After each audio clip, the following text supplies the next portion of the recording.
दोस्तों नमस्कार, बेबाक भाषा में आपका स्वागत है। आज अंबेडकर जयंती है। देश भर में जश्न है। दिल्ली में संसद मार्ग पर मेला लगा है, लोग खुश हैं, लेकिन मैं उदास हूँ। क्यों? क्योंकि जब दिन प्रतिदिन संविधान पर हमले तेज हो रहे हैं, दलितों से भेदभाव कम होने की बजाय बढ़ रहा है, तो मैं कैसे खुश हूँ?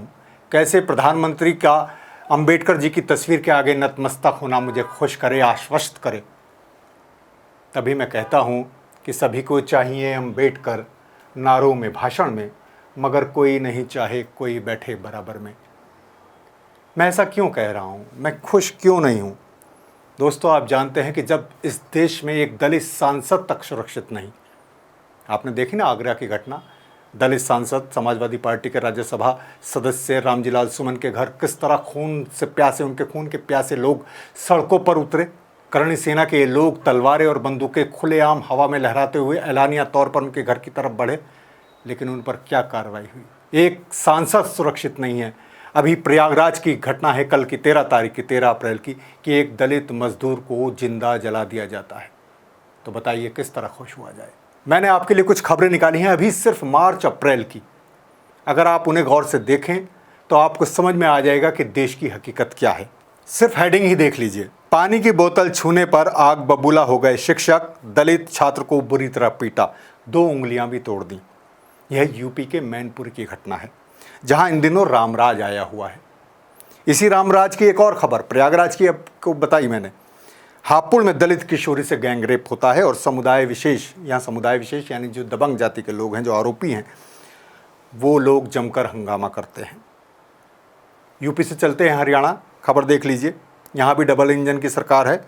पंचकुला में दलित दूल्हे की बग्गी को रोका, घोड़ी चढ़ने से नाराजगी।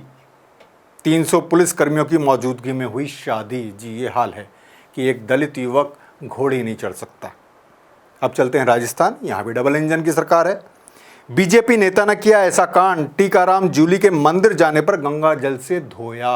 ये टीकाराम जूली कौन है आप जानते हैं? नेता प्रतिपक्ष हैं राजस्थान में।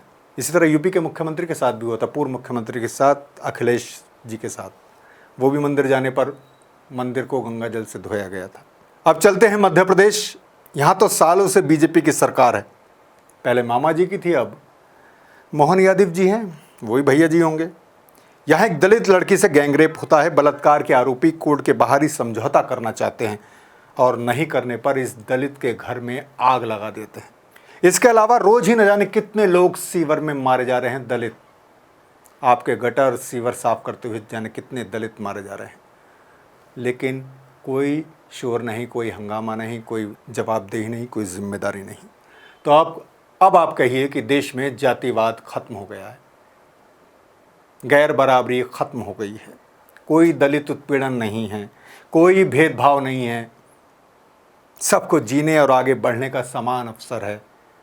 जातिगत जनगणना की कोई ज़रूरत नहीं है, आरक्षण की कोई ज़रूरत नहीं है।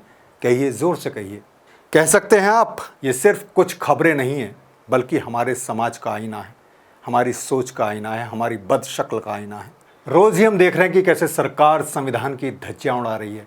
बहुमत के बल पर जन विरोधी कानून लगातार थोपे जा रहे हैं। तो बाबा साहब की जयंती सिर्फ खुश होने या उत्सव मनाने का समय नहीं है, बल्कि इन सवालों पर सोचने का समय है। तभी बाबा साहब ने कहा था, उस सीख को याद करने की ज़रूरत है कि शिक्षित बनो, संगठित रहो और संघर्ष करो। यही आज की ज़रूरत है, और शायद पहले से भी ज़्यादा। शुक्रिया।